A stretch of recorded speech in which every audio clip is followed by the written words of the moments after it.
Do it. What's going on, everybody? Welcome back to another edition of Living Blessed, the podcast. I'm your host, Jovan J. Palmer. And as always, I got special guests on who come to the podcast. They kill it. They do dope things. They've gone through situations that, you probably couldn't imagine, or you probably figured out, man, I was the only person going through it. So I got my bro, CJ. Yo, what's good, bro? How you feeling? Good, man. How you feeling? Ooh, blessed, bro, for sure. It has been a crazy couple of years. I haven't seen you in a couple of years, which is weird. I see you online. You see me online. You're killing the reels game. Oh, I appreciate your that. Your last reel, I was dying. Oh, you saw you? That joint took me out. The Kanye? Yeah. See, man, you're killing the social space, man. And as I haven't seen you because of COVID, I haven't seen you in a few years. But the good thing about social media is the fact that we still get to be connected to each other, which is good, man. And I've always, when I first met you, man, I just felt genuine energy from you. I didn't feel anything malicious, anything crazy, man. You just always been you, and I just like your social media really displays your personality, which is very rare nowadays when you find somebody's personality that matches who they are in real life. So I appreciate you, man, for just being you. Oh man, I appreciate you for saying that because it's so weird when people online they have this persona online and then you come across them and you're like, wait a second, was it all an act? Exactly. And that's definitely not me. And it's funny, and we'll get into it because funny, you talk about my Instagram game and everything like that. I wasn't even online 5-6 years ago. Really? You couldn't find me on Facebook. You couldn't find me on Instagram. I had no energy, no idea, no want to be online. 2015, you couldn't find me. What pushed you online? Man, good question. It's my fitness journey started. So I know we'll get into my fitness journey because that's what pushed me online. The whole thing. Following count is in the thousands. Oh yeah. Right now we're around. Hopefully by the time this podcast gets out, we're at like 13K. You'll be there. 13K. Yeah. 13K to go. 13K. You're gonna get 14. All right. Appreciate it. 14K. Appreciate man, that. so you're in the fitness space. Yes. How did you get into that, man? Tell people. Well, introduce yourself. Yeah. And then we'll get into it. Yeah, let's get into it. Just so you guys know, my name is CJ. I'm the co-founder and CEO of Rev Up Fitness, which is a digital marketing company for fitness professionals and health and wellness brands. And even though you hear my name is Fit with CJ, no, I'm not a personal trainer, but I'm your favorite personal trainer's favorite content creator and digital marketer. Content creator, fitness influencer, I'm all that stuff. In the fitness space. And you can tell, I'm not a personal trainer, so don't get it twisted.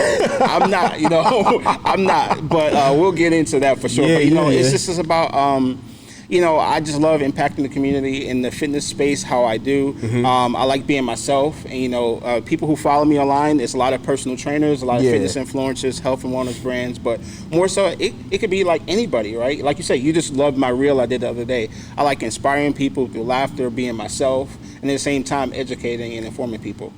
You're doing good. You're doing really good at what you do, and people will look and say, "Oh, he's not a fit guy. What does he know about fitness?" Because people think that you have to be in shape to be somebody. I guess we're just a show me generation where it's just like if you don't look it, you can't be it. Yes. But it's just you have a huge community of fitness enthusiasts who pretty much look the title, you would say. And the funny thing is that, there's a lot of people I know, it's funny in the fitness industry that you said they may not look the part, that they can do a lot more things than people that are buff or with six packs and things like that. So for me, for example, you might look at me like, oh, he can't lift 300-400 pounds. Well, that's not my goal, but I can run a half marathon. I've run multiple half marathons. I can do things like my cardio may be longer, be better. And it's not always external; it's about internal as well. So don't judge on that. The how things look all the time. And so within the fitness industry, it's definitely a game of who looks the best, because that's what people want, right? That's what inspires people. That's what gets people to buy and to work out and to get people. People all want to look good. I want the six pack too, for sure. Right? But deep down inside, I got one. Well, we all got one, but it's just like at the same time, for me, I'm coming from it from a different aspect in the fitness industry. Okay, right? I'm like that educator. What's your angle? What started you in the fitness space? Because I believe everyone has a story behind their fitness brand, whether you want to share it or not. Besides, you got the cats who just always been fit their whole lives, so they played tons of sports and they just kind of just jumped into fitness. But there's people like you who, like you said, you may not be the most fit person according to the standard. But it's just like, you're fit enough that works for you. Yes. Because you run the half marathons, you run the marathons. I love a good 5K. I get excited. I saw my homegirl the other day. You know Mel, right? Yeah, so me and Mel, we run 5Ks together. She started off, she's like my first personal trainer here in Atlanta, got me back into fitness and everything like that. And like I said, you don't have to be in shape to want to run a 5K. No, you don't. It's like, tell us your journey on fitness. Yeah, so my journey in fitness started back when I was growing up in high school. My dad, let me go all the way back. Yeah, take us so back. when I was, let's go all the way back. So when I was born, my dad was 59 years old. Your dad was 59 when you were born? Yes. My biological father was 59. So wow. That's to start with that. You don't have, like, Papa was a Rolling Stone. So just say it. Hey, listen. So my mom was in her mid-20s, right? So this Your mom's in mid-20s. Yes. Dad is 59. Yes. Or 58 in a sense. Yeah. Because, conception time. Exactly. So that just gives you the example of, okay, when by the time I was in high school, my dad was pretty old. Yeah. Right? So he's in his 70s, but throughout the last few years of his life, struggled with cancer. I mean, he struggled big time with cancer. And I pretty much watched his last, 5 to 6, maybe even 10 years, just really struggling with health. And I know there was more things that he was going through that he didn't even tell me about. Yeah. But I watched him, pretty much, I don't even want to use deteriorate, but I literally saw it, right? Dementia and all these things that started to come into effect. And, he had hip issues and back issues and pain and this big belly. And, when you get older, you should be losing weight, not gaining weight. And things like that came about. I literally saw him, pass away. It's funny because the day, I shouldn't say it's funny, but the day he passed away, I got a call in the school that, hey, you need to come home. And, I was, I guess, fortunate enough to be there his last moments. Like, he hung on just long enough to, I remember he was on the couch, I was on the floor holding his hand, crying, and he's like, he couldn't really say anything, but I just said, I'm going to do the best, I'm going to, live on his family name and, push us further. I'm going to make you proud.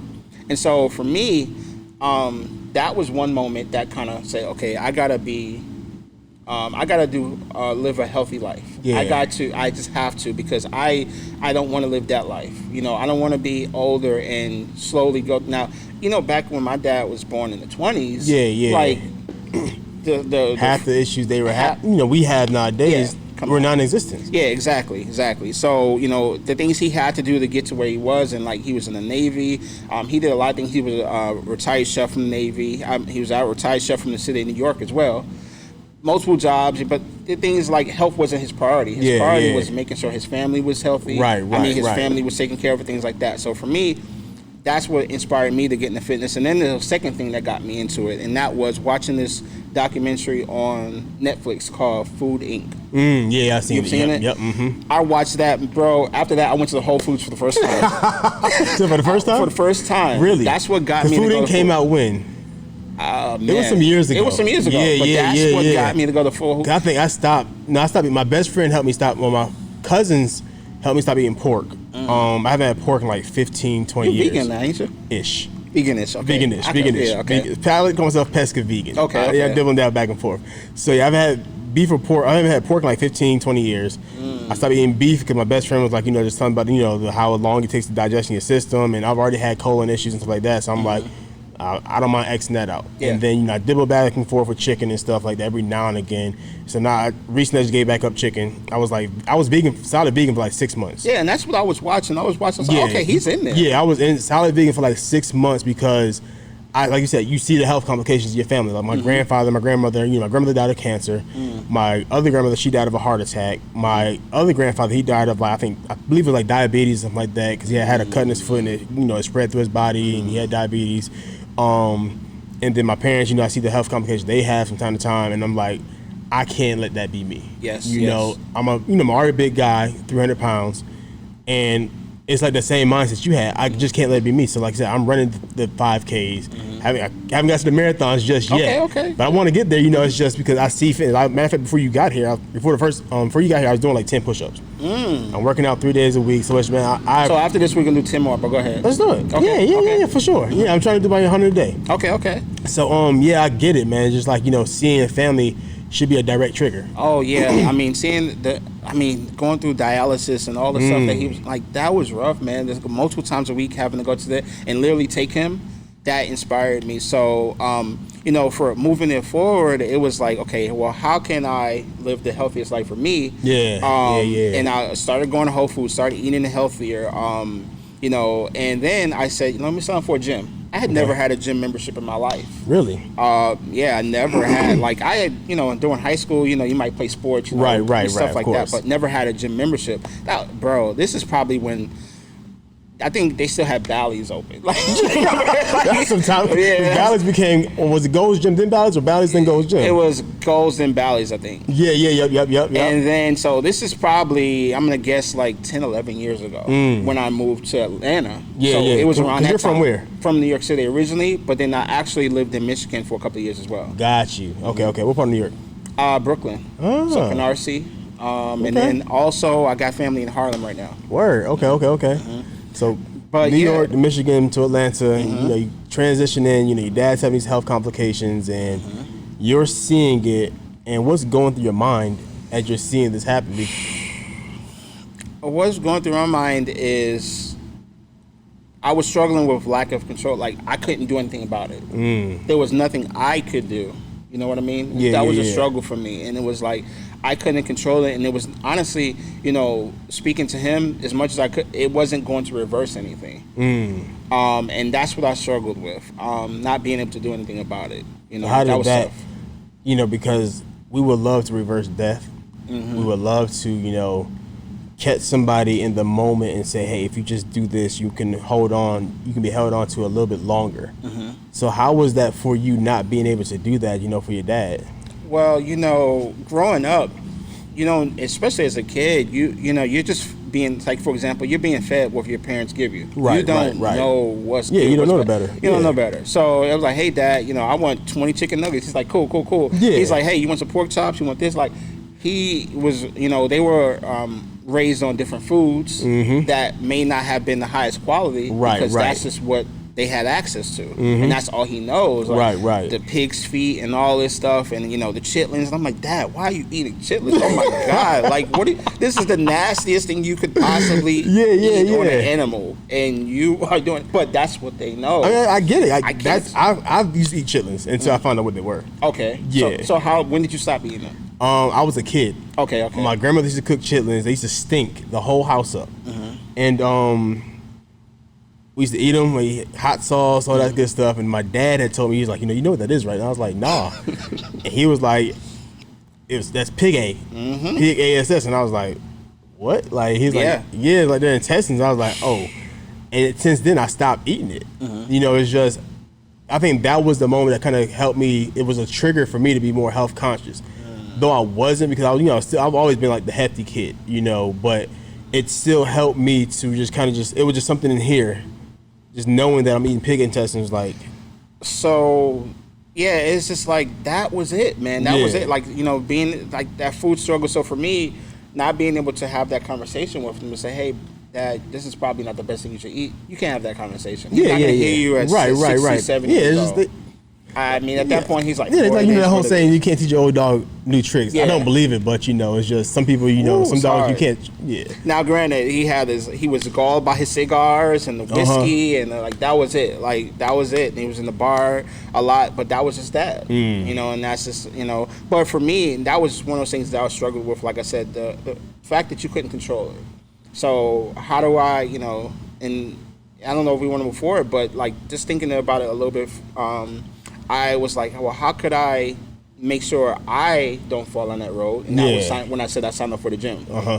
No idea about being on social media or anything like that. Yeah. And I just, one day I went on Instagram, I just made a post of me standing in front of a Stairmaster. And I was totally innocent, no objective, no nothing like that.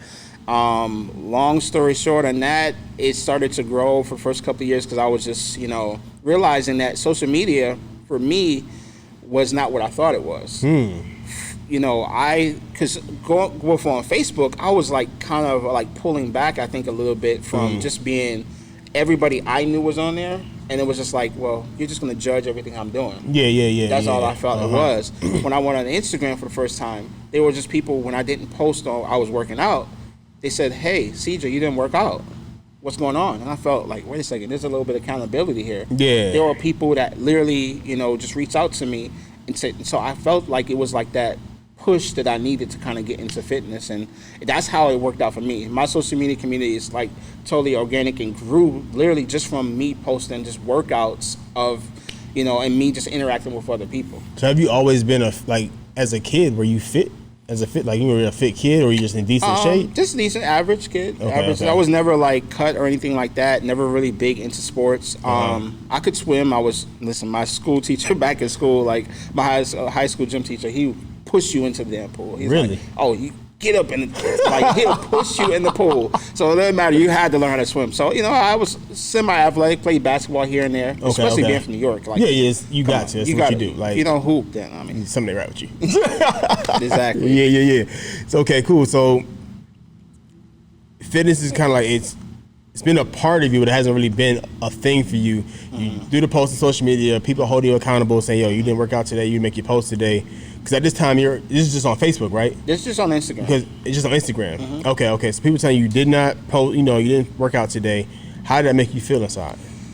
It actually made me feel good. Okay. Because for me, it was one of those things, like I said, it felt accountability for the first time into fitness. And it wasn't what I thought. Because like I said, the social media, I had no interest even really being on it. Yeah. But it was a positive way to view it. At that point, it was like, wow, people are actually liking what I'm doing. They're motivated by me. I'm motivating them by interacting with them. And it was like, it made me feel good. It was a different mental space. Now, we'll get to the different mental spaces of social media a little bit, but that was the purity. That was amazing. That was great. So now you had accountable. You at the gym. So like, how often were you going to the gym at this time? Man, so probably 3-4 days a week. But really, you were pushing yourself to go to the gym 3 to 4 days a week by yourself, without any accountability. Yeah, and I think what was your driving force? I think I was addicted to the accountability. I don't like letting people down. Is that a good thing or a bad thing? I felt it depends, because in this case it was good. Okay. But I don't like letting people down. Why is that? Because when you let people down, for me, it feels like, that when that's that failure point where you're like, man, I don't know. It's different, and you had on something deeper just now when you asked that question, because it could be something even in my past that I don't realize that I'm letting people down. Yeah, I asked that because I struggle with that too. I hate letting people down, and I always go back, to my traumatic life, childhood experiences. Like, why do I feel like I've let somebody down? Because in a sense, you kind of like, you start living up to their standards in a sense. And I hate living up to somebody's standards, because I know that there's a standard I must set for myself first before I live up to somebody else's standard, man. And it's just, that's the good and bad about social media. Yes. It's just like, you've become this fitness enthusiast. I'll call you a fitness enthusiast. Oh, yeah, you can call me right? fitness professional. Professional, enthusiast, all that stuff. Yeah. And fitness influencer. Just because you're a fitness influencer, we're going to call you. And you're living like this fitness influencer, and it's like, CJ, man, we're dependent upon you. And it's not like I let you down. It's like, you could have had something going on in your life where you had to let them down. And it's like, okay, well, how do you balance it, man? Whew, good question. So, I'll give you a more recent example. There was a time where I got overburdened just by work, life, family stuff, even clouded, and, you just have to step away. You say, you know what, I know people rely on me. They get value from the content I put out there. Yeah. It makes some people say, they have told me, you are one of my favorite people I go online for. If it wasn't for my type of content, it makes it pure. It makes them have faith in not deleting the app. Yeah, that type of stuff. And so when you go away for 3, 4, 5 days and you're like, man, I haven't posted, I think people understand, and at first I didn't realize that, but people understand that, okay, he's human. Even though I may have batch content and I can run stuff every day, even if I don't want to load in the batch content, it's okay. Like take a few days for yourself and clear your mind. And I even had to recently do that, just for creativity purposes, because it's a constant go 24/7. Sure. You know the entrepreneur life, you get it. So I had to just go up to the mountains and disappear for a few days. But how did you know you need to do that? Because I think sometimes people don't know they need to kind of just steal away for a little bit and just drop the phone and drop everything and get away. Like that was the best way I could describe I felt clouded, like my vision, even though everything was running full cylinders. I could, my creation was on point. The business is running great. There was nothing physically, but emotionally, I just felt drained. I felt like it was this pull for me, and I was like, okay, take a second for yourself. When you realize every waking moment of the day, the time you wake up, 6 a.m., the first thing you're thinking about is my first deadline, and the last thing of your day is, okay, I'm gonna get this done before I can lay down. It was just too much. It was just I was like, okay, I need to break this, recenter, refocus, and then reorganize, because it was like recalibrate everything, but it was an emotional weight that I felt, and I was like, I just needed a few days. And everyone around me kind of noticed it. They said, hey, we know you needed a few days. And they definitely they said they appreciated it. They're like, yo, it's about time you took time for yourself. Right. And the important part, like you said, is some people don't realize when they need that. I would say, when you feel the emotional weight where you just feel like clouded, or you get stuck, maybe it's a creator's block for you, or maybe it's maybe you start to get headaches all of a sudden, or maybe it's something physical that happens.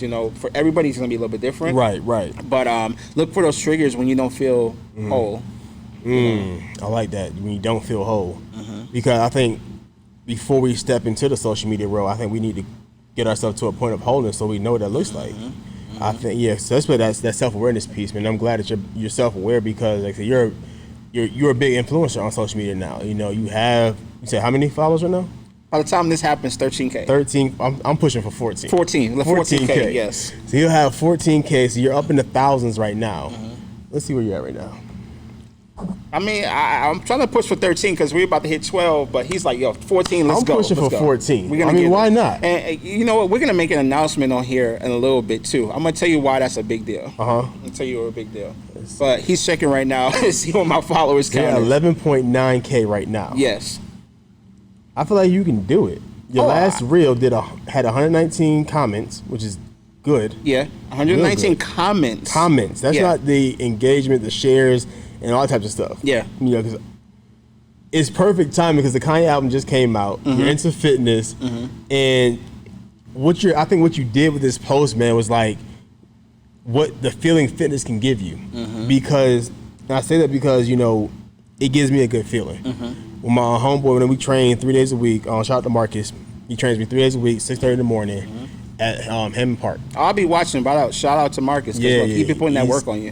Man, what? Man, he's like, hey, you ready to die today? Let's die, man. And it's like, fitness gives you a really great feeling, man. And I want to, what is the feeling that it gives you when you're exercising, or when you don't want to exercise? Because there's moments where you don't want to do it. Woof, when you probably in entrepreneurship and you had a late night trying to get some work done and grind it out, meet some deadlines, and the next one you got to get up at 6:30, 5 o'clock, 4 o'clock in the morning. Like, what is that like for you? For me, finding, it's so funny you said that, because being in the fitness industry, everything I'm pushing out there, the fitness influencer, the business around it, gotta be crazy. It's crazy, right? Especially during the pandemic. Like, we've never had higher numbers. It's like through the roof, because like fitness professionals, fitness and the health and wellness brands, they need that, the digital content. They need the websites. They want to learn about all the stuff we got going on, how we can help them. Yeah. So that weight of that, the business and all these opportunities, people managing social media accounts, all that stuff, it can, like you said, when do I find that 60 to 90 minutes for my day for the workout? And so for me, it is definitely a struggle, as always. It always will be too. So I'm not even going to sit here and, it's perfect. Yeah. Some people have that mindset they can get up at 4 or 5 a.m. and knock it out before the rest of the day. When I do that, I feel great, but it's consistently getting up that early for me. Hard. It's a struggle. Yes. But how the actual workout makes me feel is incredible. Like for me, half of the, like that reel that you saw, like, and by the way, you guys got to go follow to go see that reel, please, the Kanye Fit reel. with CJ. FITWITH or WIT? Yeah, with CJ. Yes, yep. So how it makes you feel, like that reel came on a long walk that I had for 60 minutes. A lot of my, I would say probably, man, if I had to take a guess, 40 to 50% of it comes during a workout when I come up with these concepts. Because music is what drives my creativity. And so that's kind of what triggers that stuff. Who do you listen to? Of course, the Kanye. Listen, first of all, let's start with the beef, the Kanye and Drake. It's like, I listen to both. Is that okay? Both albums are good. I think Drake's album was better, but... Okay, we're not gonna let him say he's about to get me to lean into that and be like, really, bro? But no, so Kanye, I've listened to Kanye's 5 times more than Drake's. Yes. I think Kanye's joint, it was mad long. Drake's was long too. It was mad long, but I listened to like 7 songs of Kanye's on repeat. I listened to like 3 of Drake's on repeat. Because I'll be honest, there's like 3 tracks on Drake's on repeat, and then that's it. What's your 3? The No Friends in the Industry. Yep. Okay. The one that's out right now. Way Too Sexy. Way Too Sexy. That's my joint. And the other one is with. Is it with Jay or who is it with? Love. What is it called? Love something. Yeah. That one. That's it. That's it. The other ones, I'm like. I've heard that though. I've heard that from quite a few music enthusiasts who was like, they still kind of like are vibing with Kanye's, but it's no beef. It's all our personal opinions and whatnot. Look, he's like, we gotta leave that there. But no, but the music is what drives me. So those things, like, I'll listen to. For me, I was the MTV kid. You're MTV kid, I'm sure. Yep. So I'll listen to everything. I'll even go to throwbacks. I will literally throw on NSYNC. I'll throw on Limp Bizkit. I'll throw on all that old stuff we used to listen to on TRL. Yeah. I'll listen to all that. Really? Hey, what's Will Smith's? I'll go look on. You got a playlist on? Like, we can just pull like a Fit with CJ playlist on Spotify or something? Nah, should I make one? You should. Okay, I'll make one. You should definitely like just kind of just throw in tracks, because I know for me, I'm a big R&B head. I'm from Syracuse, and in Syracuse we listen to more R&B than we do hip hop. So Babyface, the Janet. That's what I grew up on. Like, a lot of hip hop. My parents, they love Luther, so that's all I really heard was like a lot of R&B. So that's kind of just been embedded in me. And then I think when I moved to the South, hip hop grew on me. Like, I was a Biggie and Tupac fan and a Nas fan, of course, because I'm from New York. That's just what it is. So funny. I'm the same way. Like, you couldn't get me to listen to rap. Yeah. Until I moved down here. Like, I listen, like, as long as I listen to rap, because my brother was he loved rap. And my sister, she was kind of back and forth in between, but I'm just R&B head, and just like, I tried to exercise R&B, and it doesn't work. The first rap album I bought was Eminem. Really? I think mine was the first one he made. Jay-Z album. The Slim Shady one. That was it. Really? I still probably have it in the trunk right now. A CD? I think so. I still got a few CDs too, though. I don't know what happened to them. I had a whole CD book. I don't know what happened to it. They disappeared. Facts. But wow, so music is pretty much your driving force for fitness. And so the early morning workouts, how do you force yourself out of bed? It's a force. Yeah. Or do you feel like it's not a force to you?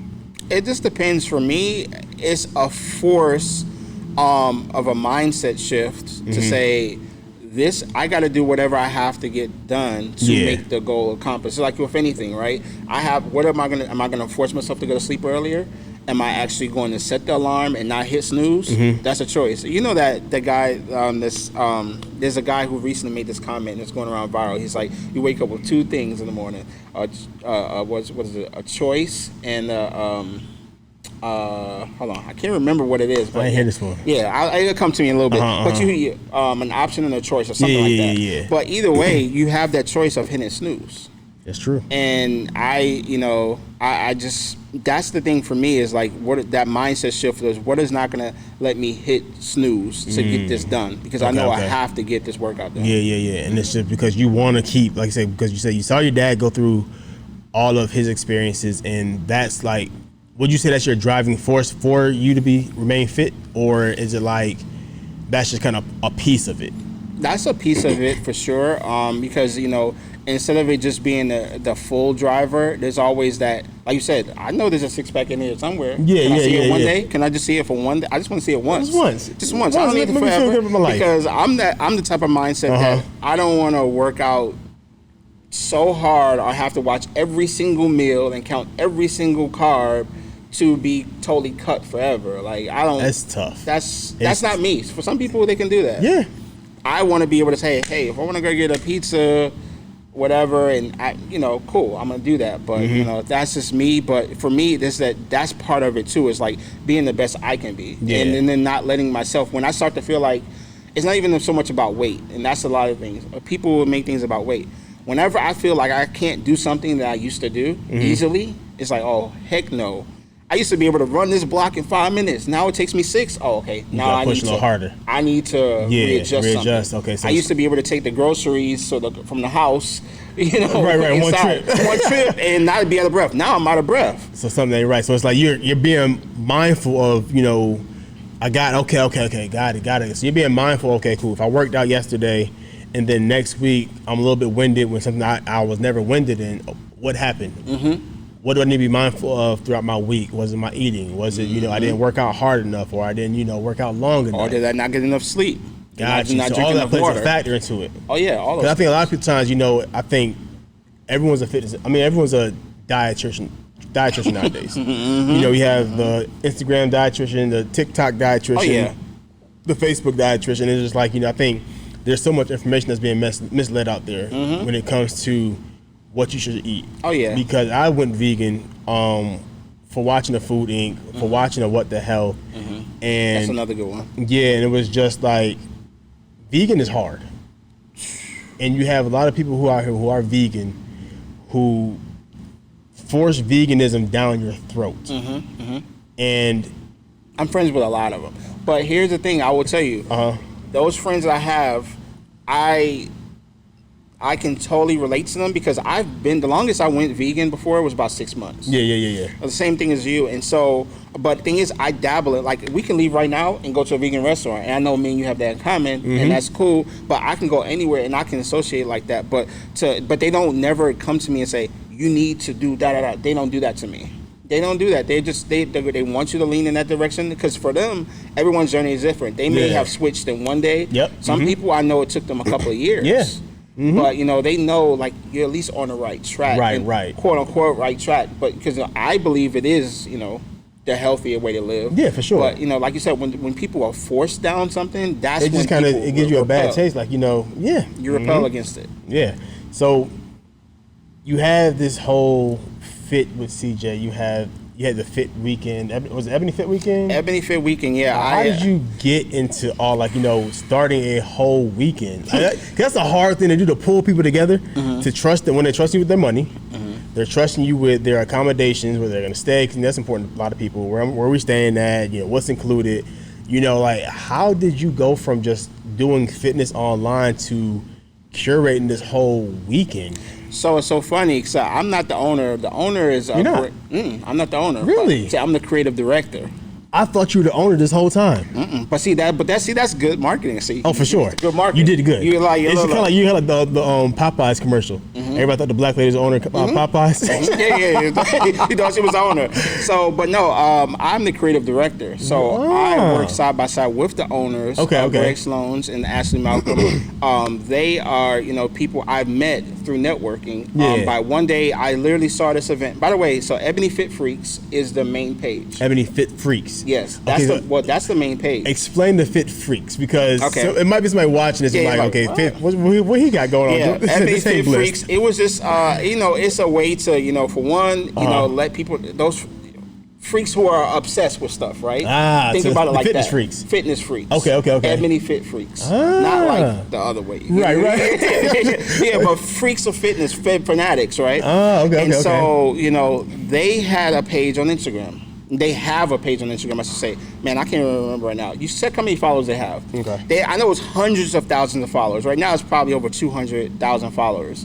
But long story short, they have this huge community, and the owner was like, he wanted to create this, 3-day weekend experience that, brought together fitness and professionals, fitness enthusiasts, and they travel from city to city. Opens up the first night with a mixer, the mix and mingle. You interact with the fitness professionals and things like that. Saturday is nothing but boot camps. 3, 4, actually, I don't want to say 3, 4, 5, 6 hours of boot camps just back to back to back, right? Really? Deadlift parties, amazing stuff. And then we go party Saturday night, boom, boom, boom. Sunday, 2, 3 more classes, then do a brunch. Everyone goes back to the same city. And it travels from city to city all over the country. Oh. And the funny thing is, so one day I saw this flyer, and, being me, CJ, I'm just random, like, I'm totally, spontaneous, bro. That's just my mindset. If I see something, just do it. Ooh. I saw a flyer. It was a Friday, and they said, hey, this is happening in Houston tomorrow. I got in my car, drove from Atlanta to Houston. Was that like a 12-hour drive? Yep. Never knew anybody there, never knew anything about the event, went there. Bought my ticket the morning of, hit up the Ebony Fit Freaks. I was like, hey, I'm going to be there. He's like, cool, pull up. Yeah. I went to the event, did my thing, but I see this guy running around like crazy. It's the owner. I had no idea who he was, right? He's running around like crazy. By the way, they got 288K subscribers. 200, almost 300,000 followers. And literally, that whole business model is insane. But that's a whole conversation for another day. That whole business, like, it all started from that. But Ebony Fit Weekend, which is what it is now, derived from that. So it's like taking that audience, and I bring them here to these different cities for those 3 weekends.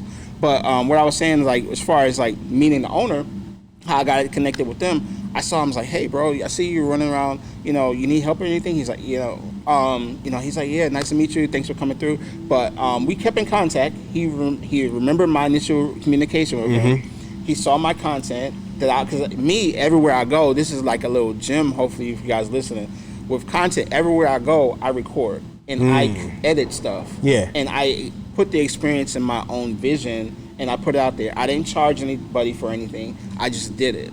And so I do that everywhere I go, and that's how a lot of the connections happen. And so he saw some of the content. He's like, oh, this guy's good with content too. Da, da, da, da. Long story short, now I am part of the team, creative director. I communicate like this. Some of my best friends in the world. And we travel like 5, 6 cities all across the U.S. every single year. Really? Putting on Ebony Fit Weekend. And the last one here in Atlanta, incredible numbers. You saw the content. Yeah, I saw it. You saw it. Like, it was crazy. We needed you there, but that's another with the next one. I'll definitely be at the next one for sure. Now that I'm in this fitness space and I'm taking it a lot more serious, I'll definitely be there. I think for me, I was just wanting a good space to go anywhere fitness wise, because why is that? For me, I'm gonna throw it back. Hey man, this is my podcast. See what I did there? Why is that? No, because it's just I just never been consistent with my fitness, and it's now, and then I want to really that confident in myself, now it's different now. I know I definitely like, I'm the one, when we get to the beach, I'm the first guy to take his shirt off. One, I hate wearing clothes, but 2 is just. So it was a hurdle you had to get over. It was a hurdle I had to get over because it was like, one, the body shaming, you got man boobs, you got a big belly, you got stretch marks, thick thighs. It's like nowadays I don't care. I had to get myself to a point where I just didn't care what people say. I didn't care about what the pictures look like because the pictures are motivation to me to continue to just keep pushing forward. I think oftentimes we look at ourselves, and shout out to Lizzo who's putting on for the plus size community, and the reason I started running was a guy I found on Instagram called 300 Pounds in Running. Have you heard of him before? If I saw his page, I might know. Yes, his page called 300 Pounds in Running, and he's a 300 plus pound guy, and I was like, and he's doing 5Ks and 5Ks, everything. Like, he's working out, and he inspired me to start doing 5Ks. So I hit him up, I was like, yo, let's do a 5K. I haven't seen him. Okay, yeah. So he's dope. I follow him. He's inspired me. So what I've been doing lately is just like changing my social media. Since I'm consuming social media so much every day, I change what I want to see. So I don't follow any gossip and blog pages. It's just too toxic for me. So I follow fitness pages, motivational pages, entrepreneurship pages. So I feel like, when we're talking about the whole social media space, I feel like you should consume what you want to be. Woo. Oh, come on now. Come on. Yeah. So this funny, I have a reel on that. It's funny. I actually recorded a reel. And I was sitting in the white screen, and I was, doing my play on David Shands. I had my Doritos. Yep. And I sat in front of the screen, and I said, you are what you consume. So if you say Instagram is XYZ, then you're XYZ. So because you create your feed, you create your timeline. Facts. This is true. So it's just what you It's not even about the algorithm, because the algorithm is going based upon what you follow, right? Yeah, exactly. They be like, oh, Instagram is nothing but trash. What you follow is. That's what you chose to subscribe to. It's an indication of you. Yeah. So now you're pushing fitness heavy. Because I think all your content on your page is just pretty much just fitness stuff, right? So it's fitness, and so it's a mix. It's a very unique page, and so to go back a little bit, even because you were just talking about a little bit of the mental aspect of the hurdle you had to get over. For me, I'm not, like I said, I'm not a personal trainer, and so a lot of the things that come in and say, well, why should you be credible in some of the things you speak about? Because you're not a personal trainer. I'm not certified. I don't want to be certified. But the thing is, I always say I'm sharing my fitness journey, and it's through my eyes. Has that ever gotten to you mentally? At the beginning, whole part of people you're not a trainer. You don't look like a trainer. Why are you pushing on this fitness stuff? At the beginning, it definitely got to me. So I would just be mindful of it, and I would literally hawk my comments, meaning I would watch every single comment because I was like, who's gonna come at me next? Even though no one ever came at me, which is weird, right? No one ever came for me. I just can't see anybody coming for, because you're just such a cool dude. You're just mad cool, mere genuine, and even your content just comes off as genuine. It's not like you're putting yourself on to be somebody else. But see, that's the funny thing. And the thing is, I know there has been people that have said stuff, but they indirectly say it, or they say it in the DMs. Yeah, for sure. Which is a whole weird conversation in itself. But it's really. So what's the craziest DM you ever got? So it was a DM, I guess, about when you put out content as much as we do, people somehow subconsciously think it's about them. Right. And I'm like, wait a second, there are 5,000 people that saw this reel. What makes you think I made this about you? Right. I never mentioned you. I never did anything like that. And they were the only one to reply like that. And so that would be one of the weirdest ones. It's like, wait a second. What makes you think this is personal? There was nothing direct. I didn't even have talked to this person in who knows how long. It was weird, man. It was like, you start realizing people have deeper issues that sometimes they're dealing with, and they'll try to project that on you. Yeah, for sure. And so that was one of those things that was just like, what, really? And then they start reaching out to other people in my community and saying this stuff, and I'm like, we weren't even thinking about them. Yeah, for sure. And it's I think so strange. Yeah, I like what you said. It's a deeper rooted issue that people don't realize that they have going on, and social media plays a big part in that. Because everybody wants to be the influencer. Everybody wants to have 1,000 some odd followers. And right before we started, you were talking about the person who had 1 million followers couldn't sell a shirt. Oh yeah, we talk about that, man. It's just that's crazy. I just feel how do people find balance in the social media world? Finding balance is important and how do you do it is because I should say how you do it is you want to come up with a plan, a strategic plan. Especially it depends on what your goals are. If you're a person who just wants to just consume social media and just personal page, you just put stuff out there, and really no pressure. Pressure comes in when you are a brand, or you're representing a brand, or you want to push out your business. That's when you need to be, okay, how am I going to adapt this over time? Because you're never going to ever stop wanting to run content. You're always marketing, you're always running ads, you're always, you have to be present for the audience, you have to be a good user on Instagram or social media in general to keep the algorithm in your favor. You have to do all these things. So you have to come up with an intentional content marketing plan. And so maybe it's a Monday, Wednesday, Friday, I'm going to post something. Maybe it's 4 days a week, whatever. And you map this stuff out. And then really kind of like I said, like I talked about a little bit earlier, batching content, having a bucket to pull from so you don't have that pressure and weight of creating all the time. That's where a lot of people, they get stuck in this mental blocks and they feel this pressure and they get stuck. They get started, they might do 2-3 days in a row, then they stop. Because they're putting that pressure on them to always have to create, batch it all together And then also what's important about having that marketing plan, content marketing plan, is being able to scale it. Mm-hmm. So when you want to hand it over to a social media manager, you want to hand it over to someone else, you need to be able to say, hey, here's how I do it. Right. It needs to be mapped out. You need to be able to map that out and show them. Or, I mean, you'll always have the pressure on you. Yeah, you know? For sure. So now that you have this weekend, well, it's not yours, but you're a big part of the weekend. Yeah. And you had an idea, right? Because you started the weekend in a sense, right? So what I started was different. So you remember a couple of years ago at the Social Proof conference? Yeah, yep. Social Proof. I think we came here after, right here at the E-Complex, we came for a mixer. Yeah. And I had this idea, and I said, I talked to you, I talked to David, and I was like, yo, I want to create this event called Arubafication. Arubafication was this idea I came about one day in Aruba by myself, and I was like, I want to bring a whole bunch of people here next year. Long story short, the whole concept is to bring a whole bunch of fitness professionals and fitness enthusiasts to the island of Aruba for a week of networking, partying, and education. Not just let's go on vacation and work out in the beach one time and just go party, but no, actually have like a conference type setting where every day we sit down and we do a presentation, or we teach you how to build a website, or maybe social media to monetization, or something every day in this, like, and then really bringing influencers that you see online, bringing them together in fitness where we share information. Gotcha. Not just you're looking at someone from the totem pole and like, oh, I hope you give. No, you're here. You know what I'm saying? You're here to network and interact with us and the whole time. Right. So that vision, the whole thing, it goes back to what I was talking about a little bit earlier. How could somebody who's not a personal trainer, who's do all this mentally, I'm like, how can I do this? Long story short on that, had some conversations with David. I remember talking to you about it, and it's like, you know what, it pushed me to do it. You go do it. It's all about marketing. And long story short, we got to Aruba later that year. 17 people invested in me. All 17 random people. 17. These people went with me to Aruba. They go to arubafication.com. You see all the highlights of it.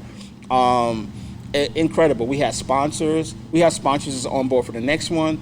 But that is really like the impact of community. And that's the main thing. Like, people trusted in not only because when you're putting something out there for the very first time, you're thinking like, how could someone visually see what I see? And give you $2,000 to go buy this, buy so 2,000, and I had nothing to show but an idea.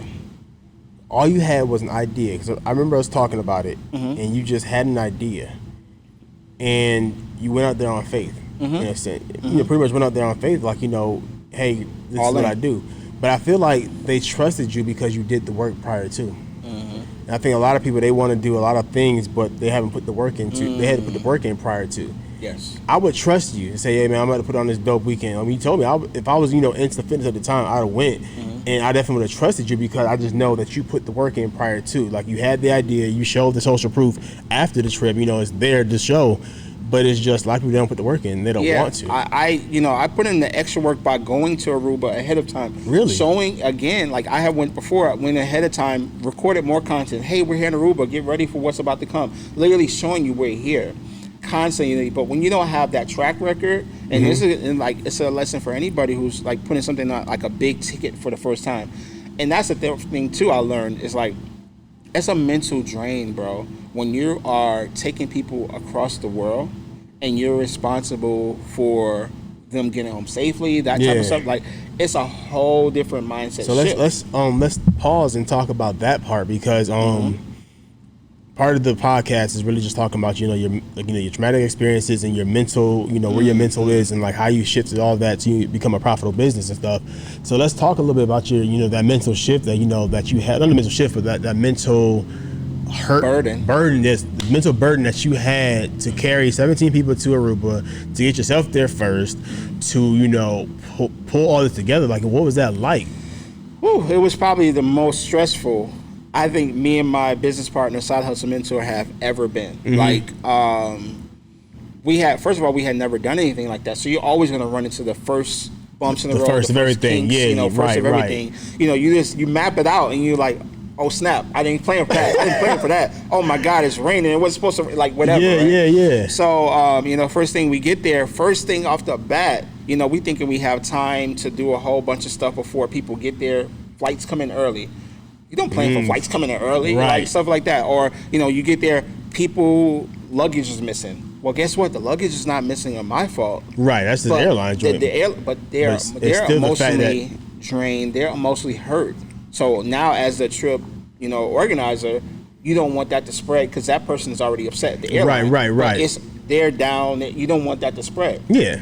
Things like that. So it's just a lot. And so nonstop, I honestly say you probably slept 5 hours the whole 7 days. Like, it was just insane. Like, and then you get to the Airbnb where you're thinking we were gonna stay, things like that, things out of your control, and you're like, oh my God, there's one less bedroom than I thought. Okay, guess what? Guess who's gonna take the L on that? Me. Yep. Right? I'm gonna make sure everybody else is straight at no matter whatever cost. And so that burden of having to go through those hurdles and this lack of sleep, but to put on a event that when you consider a flaw, I would say flawless. And the reason why I say flawless, did things happen that was out of my control? Yeah. It's gonna happen. It's bound to happen. Did you get everything you prayed for? Yes. Did everything that was supposed to happen as far as event-wise? Yes. Did it look amazing? Yes. It was incredible, and everyone loved it. And the thing is that but it was an emotional drain on me. Yeah. And mentally, I think for the next week, it was like, what happened? What happened? I really don't. Half the trip, I don't remember. Honestly, I don't remember half of it. Really? I had to watch the content to go back. Kind of like, okay, that did happen. Yeah. It was just like a whirlwind. Yeah. So like when you got back, so was it like, are you in therapy or anything like that? Do you go to therapy? You see a therapist? No, I don't. And it's funny thing you bring that up because, as we get into, I did at one point. Okay. I did at one point years ago, but a couple times this year, I was like, eventually I'm going to sign back up for one. Because it's always just good, like, just have a conversation. And it's super important that mental health, like, is always being talked about you. You're always an advocate for that, so we appreciate you for that. Thank you. And, just in general, I think it's being put out there more in the Black community, and it's so healthy. Like, you talk about it in your podcast. Brandon Marshall talks about it in his podcast. Like, this is super important. Yeah, for sure, man. And because just coming back, I'm a big advocate for mental health just for everything that I've gone through. And when I realized that I wasn't the only person, it was like, okay, this is my thing. This is my niche. This is where I'm going to push. And I want to do a mental health weekend for entrepreneurs, not just entrepreneurs, but just people in general. So 1-2, are we going to change that? Yes, sir. I'm going to do a mental health weekend. Okay, there we go. COVID, you heard it. we figure out what happened with this whole COVID situation. And because I feel like mental health is very important, especially in fitness. Because I believe once you can get over the mental hurdle, everything else just kind of just falls in line when it comes to your fitness goals. Like for me, I've gotten over the mental hurdle of getting up in the morning. I know that Marcus is going to text me the night before, are we still good for 6:30 a.m.? My response is yes, even though I didn't get enough sleep. There's nights where I get 2 hours of sleep because I'm up the night before doing homework, or I'm up trying to finish up some business stuff, or I'm up just because scrolling on social media and I realize, oh crap, it's 3 o'clock. I got to be up at 5:45 to brush my teeth. Yeah, regardless, I have to get up. And there's times where I beat Marcus to the gym. There's times where, I got to do it. I have, it's like this time I got to do it. And go ahead. Yeah, you hit on something because when you said that, it triggered something in my mind. It's like there's a mental thing that you turned on there because it's like when someone has a job. Yeah. And they know, regardless, they have to be at their job because there's that dependency on I just have to. I got to, for whatever reason. You hit that with fitness. It's like 5:30, I gotta be there. Yeah, I feel like if we can get to our jobs on time, we can get to wherever else we gotta be on time, to the club, to the parties, to the business. We don't get to the club on time. We know facts, of course, outside of the club. But we can get anywhere else on time. I feel like, the fitness is definitely important. I believe fitness is the key to your mental health. I believe it's the segue, and I love what you're doing for our community, man, because I feel like the more you make fitness sexy, the more you make fitness fun, the more you make it, you show how good fitness makes you feel, and you can still love the food that you love to eat, and I guess in moderation, as they would say. But I appreciate the space that you have taken fitness in. I appreciate that. Because it's just like, it just keep, like right now I'm following just fitness pages now because that's what I want to consume. I want to consume, like I said, you are what you consume. So I want to consume as much fitness as possible. So on TikTok, I love TikTok because TikTok is just hilarious. But it's just I'm running. I guess like the algorithm works. Yeah. And it works in your favor if you let it work in your favor. And it's just, how does somebody who's trying to beat the algorithm push their content out there and get the message out there that they're trying to push? Like, I'm trying to push mental health, you're pushing fitness. You got a David Shantz who's pushing entrepreneurship and stuff like that. How does that work in social media, and how do you mentally don't allow yourself to get consumed if it's not working for you? So I would always advise, to be, like I said a little bit earlier, you have to be a good social media user. And what that means is interacting in those communities that you're trying to push out to. The algorithm is going to, like, hey, they're going to see, I'm like on TikTok, for example. Yeah. If you're on #FitTalk, and you look that up and you're constantly, all the pages you engage happen to be in that realm, they're going to eventually say, oh, he's always liking and engaging in those type of content. But you have to engage. You can't just be a lurker. And so, when people just watch it, they need to be able to see you watch it, you like it, you share it. Oh, okay, that's what he wants more of. Gotcha. Right? Gotcha. And so when it's when we talked about a little bit earlier, when it doesn't work for you is when you just start following pages just because they're popular and they're not necessarily what you want to consume. Like I say, you don't follow a whole bunch of people with blue check marks just because they got a blue check mark, or is it really what you get from them that makes you feel good? Or when you watch them, you start to have envy, or you start to have a little jealousy. Does that really benefit you? Yeah. So those are questions you definitely want to keep in mind. Like when people do that stuff, it's just like you gotta be careful because following all those blue checks is not always a good thing. Oh, facts, because half those blue checks ain't even real. Oh, don't put them out there like that. Don't put them out there. Organic audiences are like, what's more important? We always say 12,000 real followers in a real community, or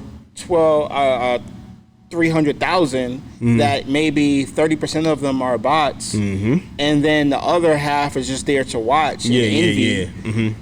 Maybe 5% of them might.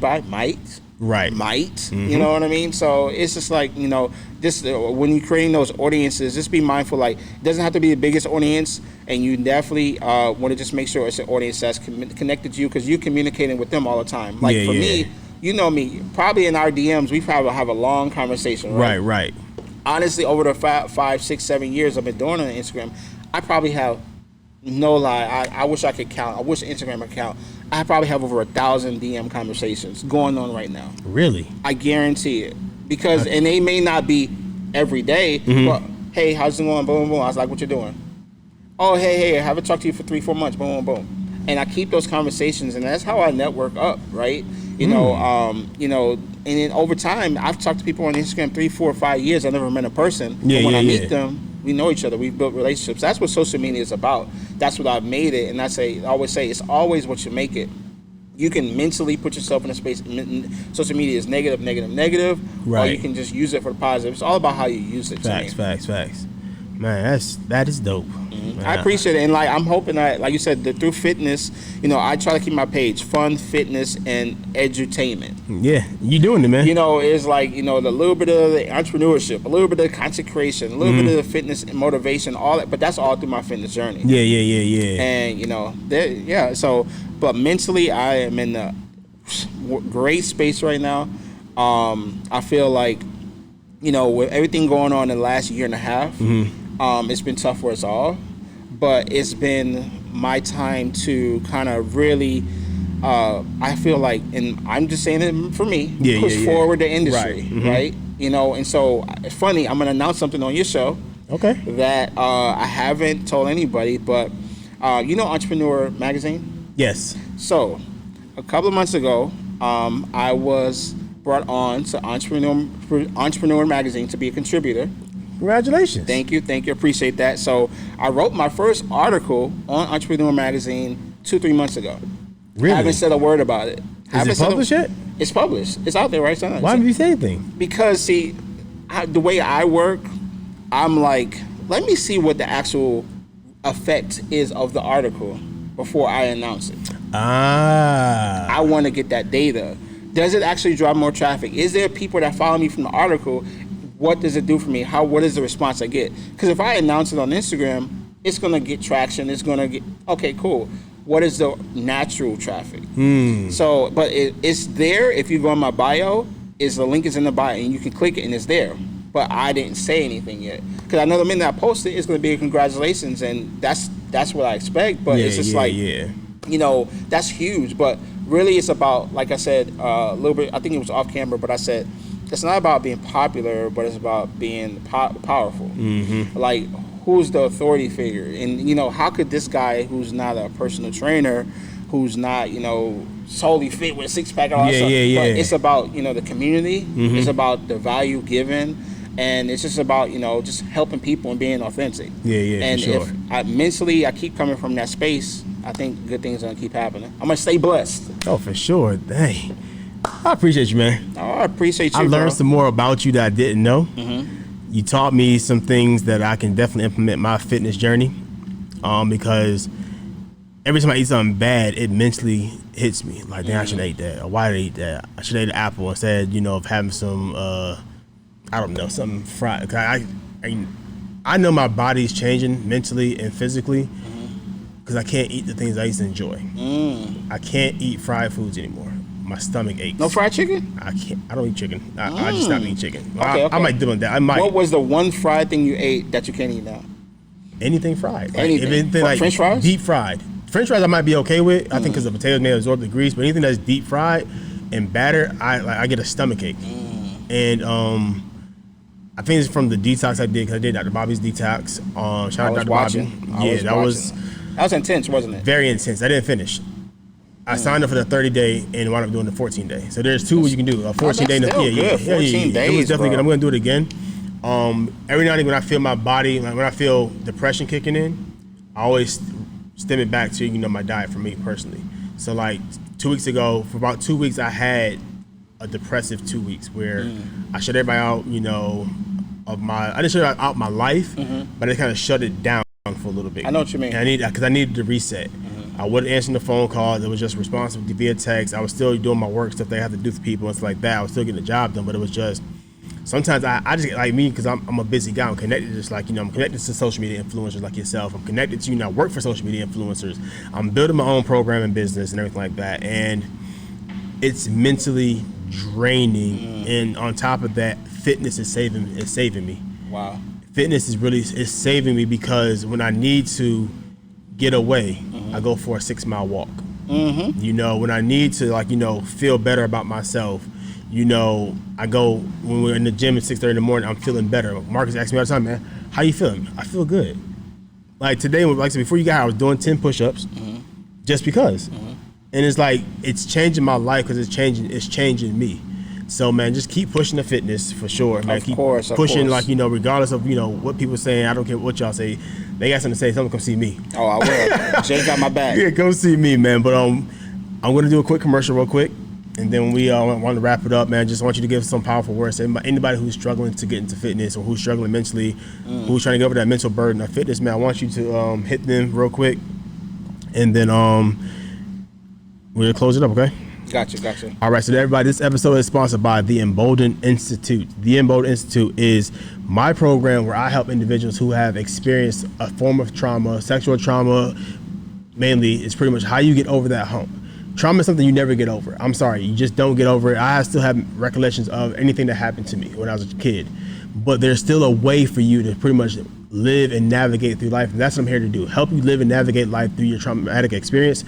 So what I want you to do is I want you to text me the word HEAL to 404-476-6780. That's 404-476-6780. Through that text line, I send out daily messages on how you can heal. Daily messages is a quick reminder that you know you're human, that you're okay. Just a reminder just to make you feel better about the bad day, because sometimes it's hard to get through the day when you're just still stuck on the burden of your trauma. So the Emboldened Institute, text me. It's me. I respond. I don't have a team of responders. It's me going through all these text messages, responding to you all. I coach you for free sometimes. You know, you just pretty much get coached sometimes on, hey, how do I get through this? boom, boom, boom, I respond to you. And that's what the Embolden Institute is here for, man. So, CJ, close us out, brother. So for anybody who's just, struggling with social media, getting started on social media, or their fitness journey, the mental aspect of it, I would say find your why. And also, what your why is going to drive you, not just in social media, in business, or for anything in life. It's what's going to ground you, it's going to root you, and just be mindful of the community that you build. Mm-hmm. Because the social media is powerful, man. And like we talked about a little bit earlier, it's all about who you're connected to, who you follow, how you treat the platform, and that's gonna really affect you mentally. As far as the things you're consuming every single day, because you're with your phone all day long, you're constantly seeing it. Be careful about this stuff. Treat it very carefully. Like, think about it 3-4 times before you follow somebody. And then on top of that, with the fitness part, listen, just get started. Just get out here and walk. If you need some motivation, hit up me, hit up Jay.